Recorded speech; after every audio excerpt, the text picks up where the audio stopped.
Hello everyone, welcome back to my channel Craft with Heidi-Leigh. In today's video we're going to show you how to make a DIY blocking board. So if you can't find it anywhere in your shops, or if you're just not sure where to get it, or you just can't afford one right now because you have a little bit of a yarn obsession, that's okay. So I'm going to show you how to make your very own blocking board. So for your own blocking board, you're wanting your squares to look like this, so that they look even on all sides, or you want all your squares to look the same size, because when you do crochet them, some of the corners do bend and curve, so you want them all to look the same. The blocking board, I'm going to show you how to DIY your own. I will show you a little bit later of what materials you need, but the blocking board looks similar to this. So it's a box with pins, and you're going to put all your squares, triangles, all of that you have. And let me show you how to make this. Let me show you how to do it and everything. So if you just want to DIY your own blocking board, this is the perfect video. Let me show you and let's go make it. So we're going to do our own DIY blocking box. If you don't have a blocking board but you want to make your squares nice and square and all the same size, rather than these ones are all asymmetric and they look a bit strange, so you want them to get all the same size. So I'm going to show you how to do that and achieve that. So what you're going to need is your granny squares or any other kind of crochet project that you would like to use it on. I have a box here of pins, so we will be using these pins for the project. These ones just seem to work a little bit better than any others, but if you have any kind of press stud pins that will go into the box, that will also work. Then what we're going to need is we're going to need a water bottle. If you have a smaller, just a little spray bottle, that's also okay. And then you're going to need a box. I've just used a paper box, so that's what we're going to be using for the project.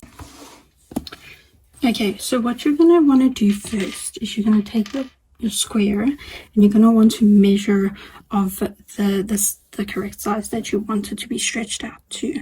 What I'm going to do is I'm just going to measure mine, and just to ensure that it is exactly the same. So it's about, just go for 11. We're going to make mine 11. Okay, it's 11.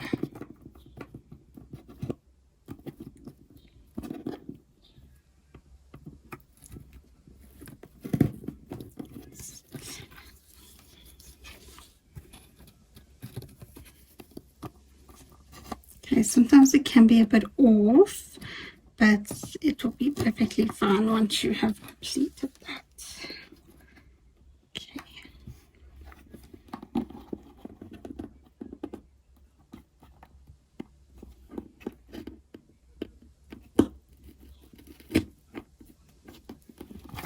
Okay, just to ensure that everyone is the same.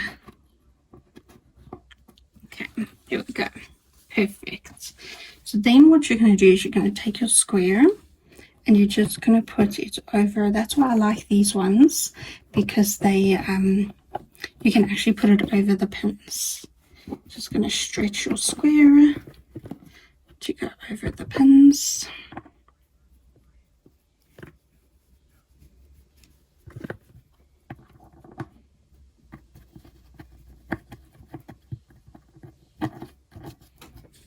Okay. I'm going to bring this one in a bit. This one in a bit. Okay, there we go. So that's how the square looks. So what you'll do is you're going to take the spray bottle now. You're just going to lightly just spray it lightly. Not too much, just lightly. Then you're going to take your second one. I'm going to put it over this one.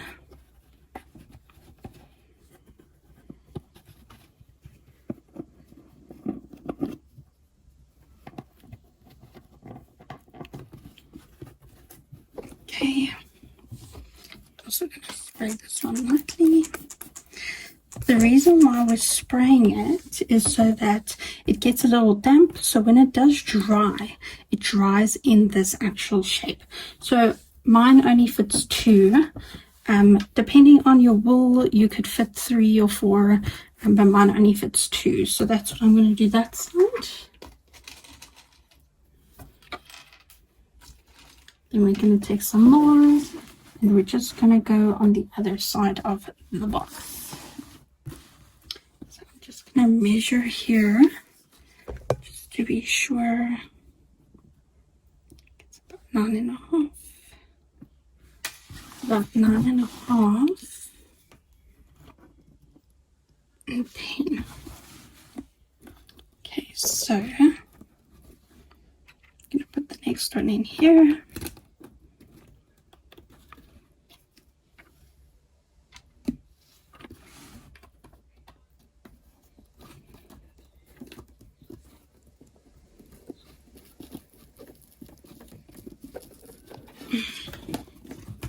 Okay.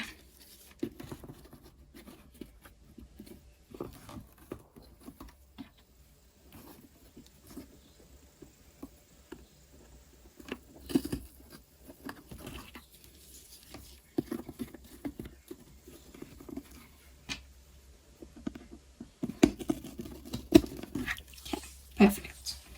So then once you have that, just going to do it again.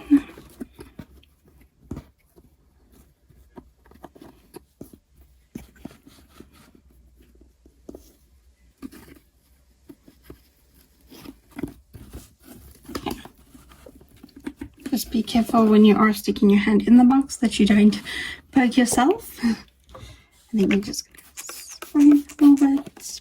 Perfect.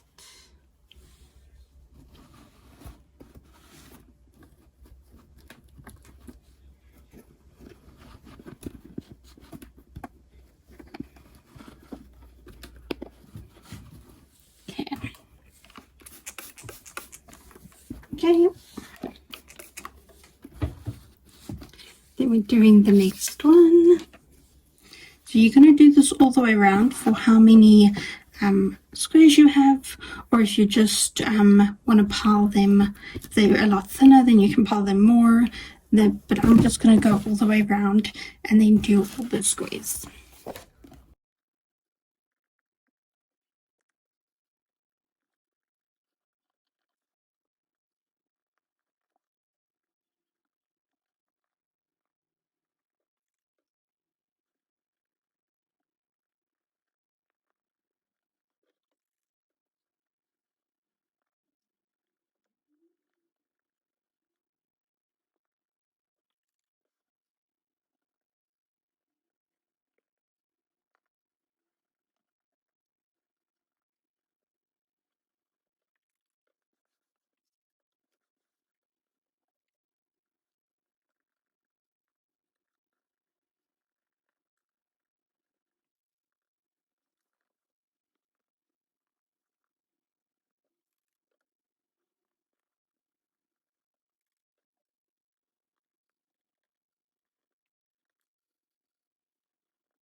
Okay, if you do have some halves, you can also put some halves here. Show you how that works. So you put one top over there.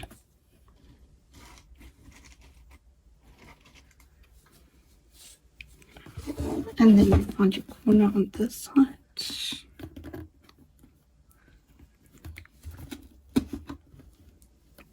And your corner on this side.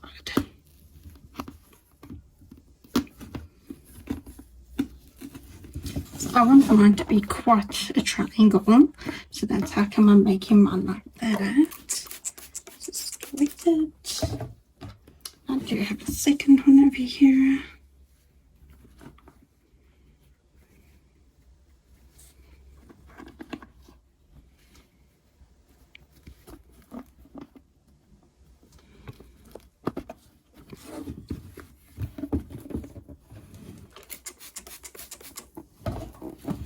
Okay, so this is how my box looks with all my granny squares.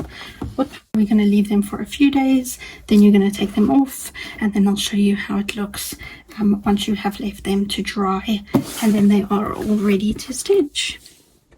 You have left your granny square DIY blocking board for a few days, and now all the squares are nice and dry. So let me show you how they have turned out. I did take a few off so I could just check for myself. So this is the triangle.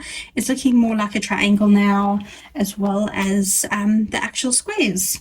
So the squares are looking really, really good. So all you're going to do just to take them off is you're literally just going to pull them off of each pin. And as you can see, once you have pulled them off, they've kept the same shape that you did wet it and form it in. So now all your squares should be equally the same, and they should all be nice to stitch up.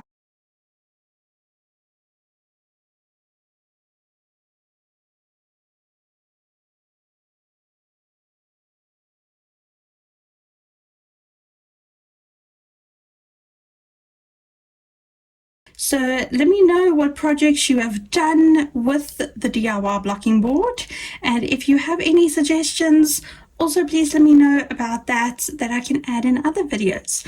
But thank you so much for watching, and I do hope that you enjoy your very own blocking board. Thank you.